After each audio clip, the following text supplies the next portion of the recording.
Hello everyone, thank you so much for joining me once again. Welcome to my channel. Hi friends, so I had to do voiceover because the television was a little loud. I'm not sure if it was getting picked up, so I didn't want to get flagged. But anyways, yeah, if you're interested in joining me how I created this adorable little fishies, feel free to stick around. And they're just super easy, really fun to make. You can do so much with this. I stuffed mine with some stuffing, polyfill or something like that. Um, but the one I'm holding right now currently, I'm just explaining that I use sequins and beads for the eye, which looks really nice to me. I prefer them that way. Unfortunately, I can't find my sequence at the moment, so they're somewhere. But anyways, like I was saying, you can fill them with just about anything really. You use cotton batting. I've used on that one solid um, fish with the eye sequence. I happen to use some um, lavender. So it has a nice, I suppose we can go ahead and call it a lavender sachet, but in the shape of a fish. Okay friends, so let's go ahead and get started. We don't need very much material, but we're going to start with the construction paper and begin by shaping our fish. The best way for me to do this is to just take the paper, fold it in half, and just kind of do an outline of how my fish want to look. It took me a few times, to get the right shape. So it's really up to you how you want it. You can definitely do some variation, big, small, and same thing with the tail. You can see here I got different um, um, shape of tails. So that's the first thing we want to do. And then once we get that figured out, we decide you're gonna take your fish and decide where the head section is going to be and your tail. From there, you just figure out, measure how long is the body, how long is the tail, and so forth. And then you're gonna figure out the height. In my situation, my height, the highest section of my fish is about 2.5 inches, and I needed a quarter of an inch on each end, so I decided to cut it into 3 inches. And then the same thing with the width. Always add a quarter of an inch on each end to get your measurement, because we're going to need seam allowance. So that's all it is. It's super simple and it's easy. If you have questions, just list them on the comment below. I like to use my cutting board just because visually I can quickly see how big the size of my fabric should be, so it makes it super simple. Otherwise, just use your ruler and measure it, the height and the width of each. So friends, we figure out our measurement. The tallest section of our fish is 3 inches in height, and then the longest one is 5 inches. This includes the seam allowance of a quarter of an inch on each side. So it measures to 5 inches. So what I did is I cut a matching fabric.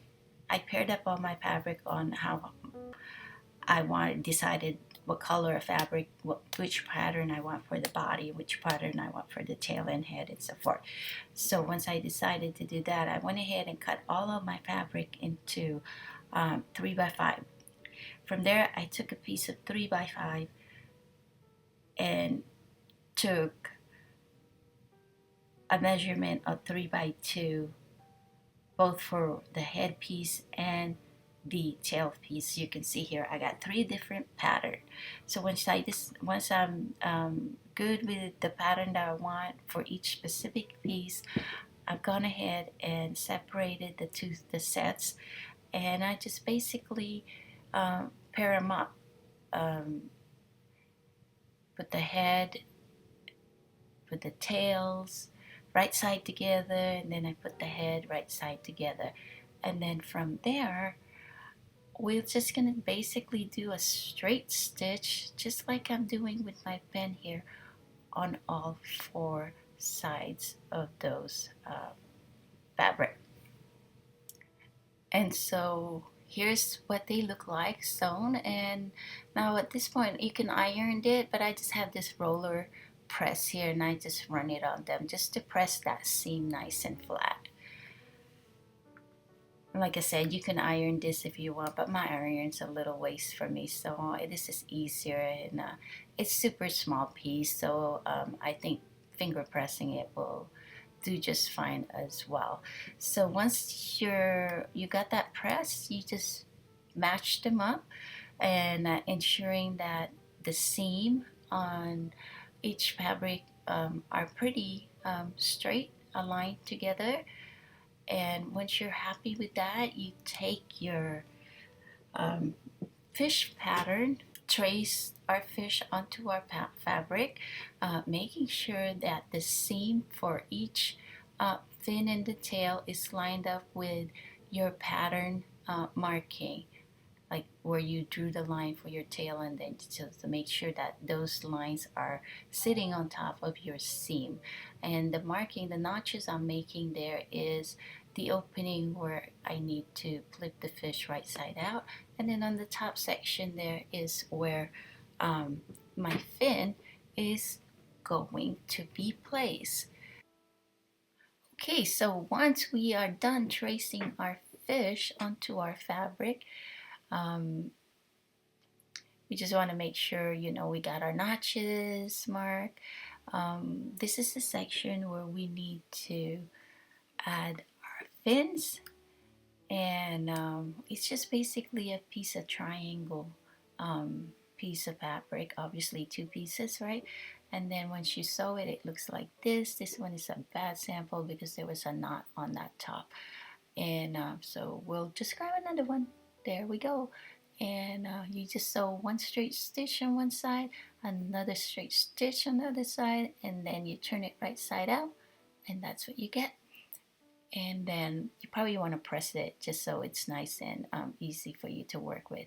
And then you just place it facing down, the angle you want your fin to look. This is a little bit tricky, so just imagine your fish supposed to look like upside, right side up. Okay, so once you're happy with your position, go ahead and pin it so you don't move it around when you go to your sewing machine. And then the last thing that we need to put on here is the jute. Now I use jute just because I think it's just a good match for this project anyways. It's not too thick. You can certainly use any kind of string that you have in hand, but the jute happened to be a really good match for this project for me. And all you do, I measured 24 inches in length. I took one side and made a knot. It doesn't have to be a tight knot. And if it's not big enough of a knot, you think, then two. Two is the most knot I usually do. It just depends on the thickness of the rope. And then all I did was kind of wrap it around a little bit just to keep it from going crazy inside the fish, just to keep it under control from moving about. And then we just line the tip, that knotted tip, on the section where you want your rope to be at, and then just pin it in place so it doesn't move. Now you notice I have the knot just a little bit ways up on from my sewing line. That's because we want to give our sewing foot some clearance from that knot, because if you don't, you're going to get stuck. It's going to get stuck underneath your sewing machine where the teeth, is at. So just pay attention to that. And then just making sure we don't forget our opening. We don't want to sew this section here, and so you just start from that end and then sew all the way around and you stop on that last marking. Again, it's super easy to sew, and just make sure that that jute inside does not get into any of your seam. The only seam you want to grab it onto is that tip, because that's where the fish is going to end up hanging in the end. All right, friends, so here it is. It's sewn. The next thing we want to do is just go ahead and trim all that extra fabric, and our fish is going to begin to take shape here. And just be careful not to cut that rope. So just do your best, go around, and then when you get to that opening, you want to give yourself some um, extra seam allowances. And once I flip this over, I'm going to show you why I like to give it a little bit more extra there. And then just continue to trim it. And then when you get to those sharp point, like between the tails there, go ahead and take your scissor and just trim, and like the curves and such. Feel free to go ahead and trim those, so um, it still look nicely when you turn it right side out. So, and now for that opening seam, this is really, really simple, and this is why I like to give myself a little bit of extra fabric to help me fold that opening better. So now all I do is I just simply take one piece and fold it the way it wants to fold from my seam, and I take my little presser and just give it a little press. Same thing on the other side, and now we have a nice press on our seam there, and it'll look so much nice and cleaner on the other side. So now all you do is um, turn our fish right side out. This is nice that we have that jute in there, because if you grab that jute, and you can just um, easily pull that string and everything just kind of um, turn right side out. The tail is a little difficult, just a little fiddling about it, and you'll be able to um, turn our fish right side out in no time.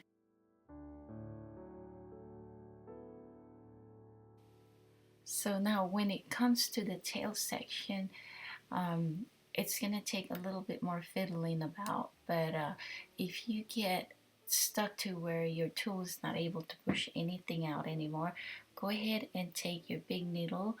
I use this needle as for my sachet, or maybe even like you can use a poultry needle, um, and do just use that to kind of pull the under fabric right side out, and just be patient with it. Um, it will work, and that's why I have different types of fin shape. This particular one, the V shape, is a little bit more tasking than the other type of fish. So that's something to keep in mind when it's time to flip things over. But it's not impossible. Just a little bit of patience, and it will happen. It's really not that difficult to work it. So just be patient with it. Okay, so I think we are done with our tails there. Our fish is starting to come to life, everyone. So now that we have our fish turned right side out, just go ahead and double check, make sure we have no holes, no raw edges or anything like that. Our fish is looking good. Feel free to go ahead and finger brush or use your roller just to kind of push all those seam nice in place. And so from there, we just need to take our stuffing and fill up our little fish here. And this is the time where you can decide whether you want to use the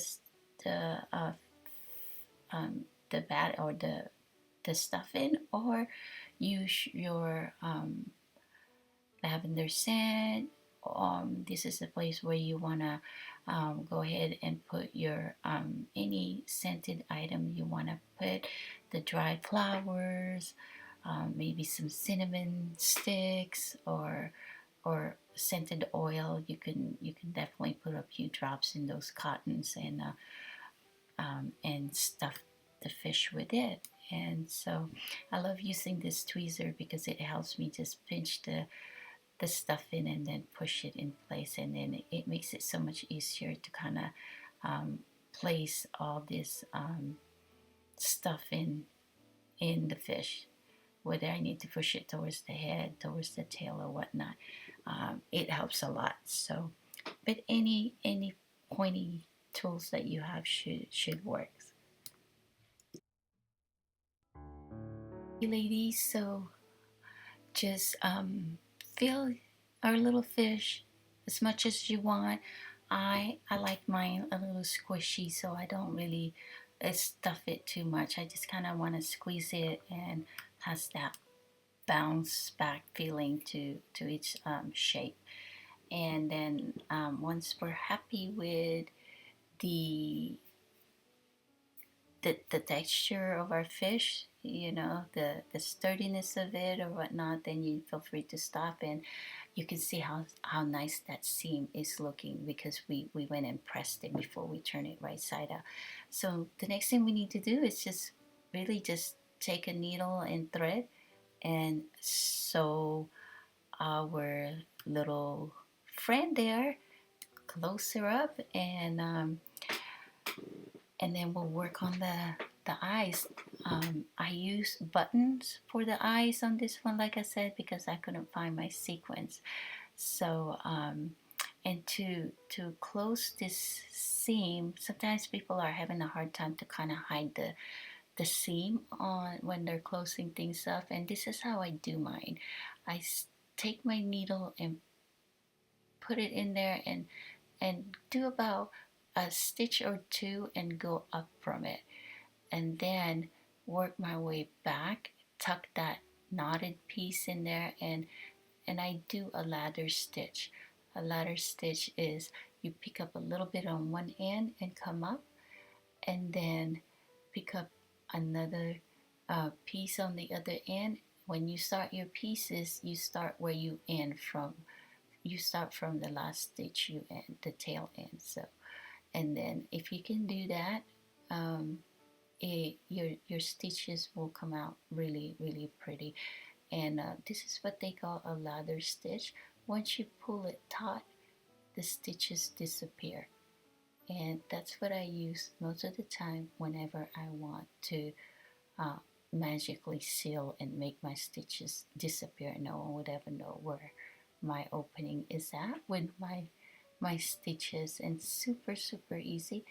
And then just a few little stitch there, and look how I'm not even fiddling with that fabric, the stitch. If you didn't give yourself a little bit of extra fabric there when you trim our fabric, you would be having trouble trying to push those seam allowance in to seal this opening. So that's why I love to give myself an extra um, fabric. And I do have a knot on my tail, and I'll just go in anywhere and then come up where I want my eyeball to be, and then just push the needle through. Once you get to the knot, just give your your your thread a good tug, and you'll hear a pop. And once you hear the pop, then your knot is inside, and then you can go um, start placing your eyes. Now you don't see any of that knot anywhere on your project. So now we can go ahead and place the eye wherever you want it, and when you push it through the other side, making sure your needle is straight out, so then this way your other eye will align nicely with that first eye you attach. And then you just sew from there just like you would sew a button, and just on the like 2-3 stitches you keep your string your yarn or thread a little tug, just to make those eyes nice and snug on your project, so they don't move about or hang about. Just keep them, just put them in place nicely. And once you're happy with that, go ahead and do a couple more stitches to secure it. And in the end, um, I will show you how to basically secure our string or our yarn. You basically um, wrap the yarn onto the button and then come underneath it. So you're basically wrapping it around, making a big knot, and it's going to end up on the bottom. I will show you that at the end. I'm just doing a couple of stitches here just to secure my my button nicely. And then when you get to that last one, you don't have to go through the hole. Here I'm not going through, I'm just pulling it right there. I pull it out. Now I'm gonna wrap it. I'm holding this string just so I can show you guys where I'm positioning it. This is where I'm making my knot. So I tuck it, it's gonna go under the button. It's nice and snug. There it is. I got it secure. And then you put the needle into that loop and you pull it nice and taut. Okay, and I'm gonna do it again without me putting it on my thumb. I went under that, circling it, putting my hand on top of that button, and make sure that my knot is complete. And then put my needle in and out anywhere on the fish. Pull it a little taut. Once you cut the string, it bounces right back in. So now you can't find that end of your stitches. Everything is hidden. And there's your fish. It's super easy to make. So I hope you give it a try and let me know how you like this project. Thank you so much for watching. Until then, we'll catch with you again on the next video. Take care, everyone. Bye bye.